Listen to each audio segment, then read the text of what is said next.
안녕하세요. 닥터 소류입니다.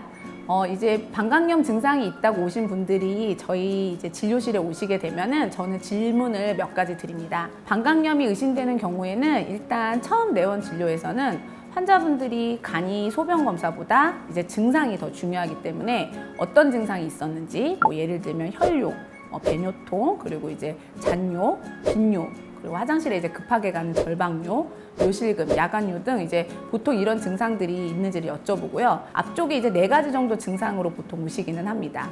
그리고 이 증상들이 언제부터 있었는지, 그리고 또 최근에 들어서 갑자기 그런 건지, 또 평소에도 그랬는지, 또 방광염 치료는 자주 해보신 적이 있는지, 얼마나 자주 약을 복용했는지, 또 폐경이 온 상태인지 이런 것들도 여쭤보고요. 질염 증상이 있는지, 관계 후에 증상들이 반복되는지 이런 여러 가지 질문들을 확인하다 보면 제 머릿속에는 이제 어느 정도 구분이 됩니다. 환자분들은 왜 소변이 불편하면 일단 먼저 방광염이라고 생각하는지 이제 설명을 한번 드려보겠습니다.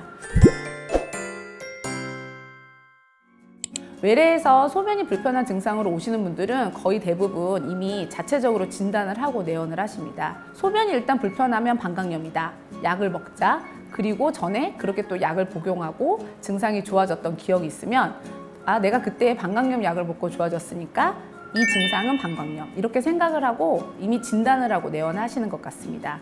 전에 남은 약이나 이제 미리 준비해둔 약을 복용하고 오시는 경우도 한 50% 정도는 됩니다. 세상 이렇게 이제 좀 간단한 진단과 치료에 이제 뭔가 처음 증상으로 병원을 방문했을 때 지금부터 설명드릴 내용들이 처음부터 좀 자세히 설명이 되었다면 원인부터 조금 더 잘 치료가 돼서 이런 반복들이 없지 않았을까 하는 생각에 조금 안타깝기도 합니다.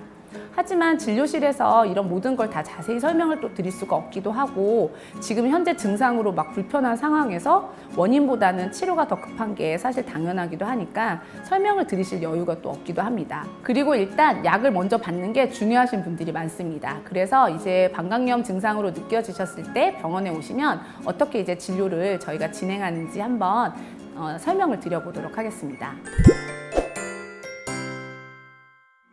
병원에 일단 소변이 불편해서 내원을 하시면 간단한 저희 소변 검사를 합니다.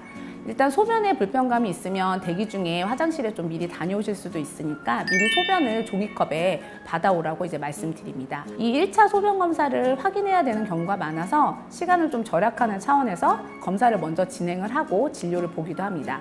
이 소변 검사를 저희 이제 래피드 유린 테스트라고 이제 간이 소변 검사라고 하는데 한 5분 정도 내로 이제 세균뇨나 혈뇨, 단백뇨 이런 것들이 이제 소변에 어떤 이상들이 있는지 금방 확인이 가능합니다.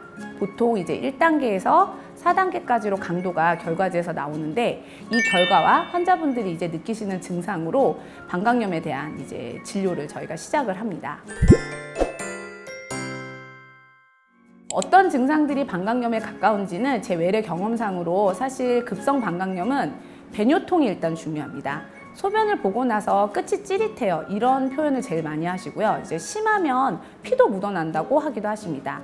혈뇨라고 직접 말씀하시는 경우도 있고요. 그런데 사실 이 피는 또 질출혈과 관련이 있을 수도 있어서 조금 더 자세히 확인을 해보긴 해야 합니다. 제일 흔한 증상은 배뇨통이나 혈뇨 동반 가능 정도로 기억하시면 될 것 같습니다.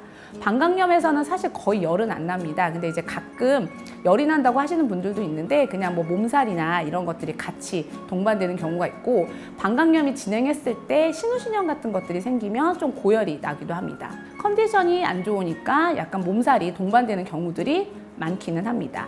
또 이와는 다르게 오래전부터 화장실을 자주 가거나 소변을 봐도 좀 깨끗한 느낌이 들지 않거나 이제 급하게 화장실을 가는 증상 그리고 또 소변이 샌다는 증상들은 사실 실제로 급성 방광염이기보다는 방광이나 요도 주변의 신경이나 이제 근육들이 예민해져서 혹은 이제 질이 안 좋은 경우에 나타나는 증상인 경우가 많습니다.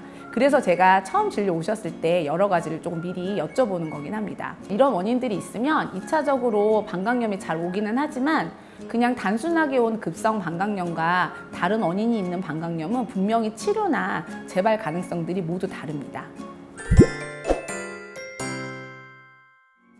환자분들은 이제 증상으로 방광염이라고 진단을 하고 오셨는데 실제로 증상만으로 방광염이라고 진단을 할 수는 없습니다.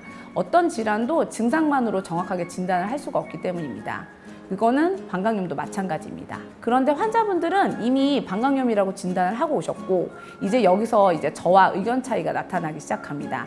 저는 이제 진료 시작에 여쭤봤던 여러 질문으로 이분은 지금 급성 방광염이 아닐 가능성이 높겠다. 물론 전문의인 저도 증상만으로는 진단이 정확하지 않을 수 있지만 약을 너무 복용하지 않는 게 좋겠다라고 판단을 했고 다른 여러 원인들이 있을 수 있으니 증상이 심하지 않으면 일단 지켜보시는 게 좋겠다고 설명을 드립니다. 하지만 보통은 받아들여지진 않고 약을 처방을 원하시긴 합니다. 그렇다면 왜 일단 저희가 항생제를 처방을 하긴 할까요? 이미 증상이 너무 불편하고 전에 약이나 주사로 금방 좋아졌던 기억들이 있기 때문에 제가 약을 조금 참아보시는 게 어떤지 하고 여쭤봐도 그렇게 환자분들은 받아들이시진 않습니다. 그 상황도 사실 충분히 이해는 됩니다. 급성 방광염은 증상이 나타나기 시작하면 정말 무섭게 힘들어져서 새벽에도 응급실을 가야 할 정도로 진행을 하기도 합니다. 그래서 일단 방광염의 제일 흔한 원인균인 대장균에 대한 1차 치료 항생제와 필요시 이제 주사를 처방합니다. 경험적 항생제 치료라고 할 수도 있긴 합니다. 그리고 일단 이 정도로 증상을 또 가라앉혀야 다음에 내원하셨을 때 원인에 대해서 조금 더 알아보자고 제가 설명을 좀 드릴 수가 있습니다. 그런데 사실 외래에서는 이제 증상이 좋아지고 나면 알아서 다시 내원 안 하시는 경우가 많아서 원인에 대한 부분들은 저희가 계속 알아볼 수 없는 경우들이 많습니다. 이런 분들은 약으로 일단 증상을 가라앉혔기 때문에 다음에 다시 소변 증상이 있으면 그때 방광염으로 남겨진 약을 먼저 복용을 하고 또 다시 내원하셔서 이 정확하지 않은 진단과 치료를 반복하시게 됩니다. 간단한 간이소변 검사는 정말 염증이 있는지 없는지를 간단하고 빠르게 확인할 수 있는 장점은 있지만 대신에 정확도가 매우 낮습니다. 생각해보면 이 간이소변 검사는 그냥 종이컵에 저희가 소변을 받아서 하는 검사인데 물론 나름의 오염을 최소화하기 위해서 중간요를 받아오시라고 말씀은 드리지만 그렇다고 해서 오염이 다 배제될 수는 없고 또 지금 소변이 불편하고 힘든데 방광에 저희가 관을 넣고 도뇨를 해서 정확하게 방광에 있는 소변을 검사할 수도 없습니다. 그래서 현재 증상이 중요하긴 한데 앞에서 말씀드린 대로 증상만으로는 진단을 하는 건 환자분과 저와의 의견 차이가 나는 경우가 많습니다. 그래서 더 정확한 검사를 위해서 처음에 이제 종이컵에 받아온 소변으로 저희가 검사실에 의뢰를 합니다. 소변 배양 검사와 항생제 내성 검사를 하게 되는데 건강보험 적용도 되고 비용도 경제적입니다. 저는 이 검사를 꼭 같이 하셔서 방광염이 정말 맞았는지 그 이외에 다른 치료들이 필요한지를 확인하시길 꼭 설명드립니다. 환자분들은 이제 느끼는 질염 증상이 없더라도 STD 검사는 소변으로 같이 확인할 수 있기 때문에 저는 같이 보시는 걸 보통은 설명드립니다. 사실 환자분들은 소변이 불편한데 비뇨기과에 안 가시고 산부인과로 오시는 건 어느 정도 이제 여성이기 때문에 알게 모르게 방광과 질이 관련 있다고 생각하시는 것 같기도 합니다. 실제로 해부학적인 구조상 그 요도 그리고 질 입구, 항문순으로 구조가 이루어져 있고 항문에 있는 대장균이 방광염의 흔한 원인균 중에 하나이지만 질 입구를 통과해야지만 요도까지 올라갈 수 있습니다. 그리고 질과 요도가 사실은 더 가깝기도 하고요. 질이 건강하면 대장균이 요도까지 올라가는 걸 막아주게끔 구조가 이루어져 있는데 보통 질이 건강하지 않으니까 이 보호막이 무너진 게 재발의 원인으로 많이 작용합니다. 관계 후에 방광염이 오는 것도 사실 이런 원인입니다. 그래서 반드시 소변 검사를 하실 때 STD 검사 결과를 같이 확인하시기를 설명드립니다. 앞선 영상들에서도 많이 설명드렸지만 질염은 내가 느끼는 것과 또 다른 경우들이 많아서 실제 질염 증상이 정말 느껴지는 분들은 진찰을 질 쪽으로도 해서 좀 더 정확하게 검사를 같이 한번 해보시기를 추천드립니다. 보통 이제 검사실에 의뢰한 소변 검사는 결과를 일주 뒤에 저희가 외래에서 다시 확인합니다. 아까 이제 정확하게 검사실에서 확인해야 하는 균 배양 검사, 그리고 항생제 내성 검사, 그리고 이제 필요할 때 했던 저희가 STD 검사들은 결과가 나오는데 조금 시간이 걸립니다. 일단 지금 현재 불편한 증상들을 가라앉히고 나서 내가 정말 방광염을 치료한 것이 맞는지, 그렇다면 그 약들을 제대로 복용한 건지, 또 항생제 내성이 있는데 약을 잘못 복용한 건 아닌지, 또 어떤 경우는 방광염이 아니었던 건지 이런 것들을 확인하고 또 추가 치료가 필요할 수도 있습니다. 증상이 좋아져도 반드시 다음 재발에 대한 것들을 관리를 해야 되기 때문에 소변 검사 결과를 확인하러 내원하셔서 이 검사 결과를 확인하시고 필요한 부분들을 다시 상담 받으셔야 합니다. 단점은 이 검사는 시간이 조금 걸린다는 겁니다. 보통 한 4, 5일 정도 검사 결과 보고까지 시간이 걸리고요. 72시간 정도 균이 안 자라야 이제 배양 검사에서 음성이다라고 결론이 나기 때문에 저희가 이제 시간이 필요합니다. 결론적으로 증상이 호전된 건 약을 먹어서 어떻게 보면 당연한 거고, 그래도 이제 응급처치가 잘 된 건지 또 재발은 어떻게 될지는 이 증상 호전과는 다른 문제이기 때문에 일주 뒤 추적 관찰은 반드시 내원하시길 바랍니다.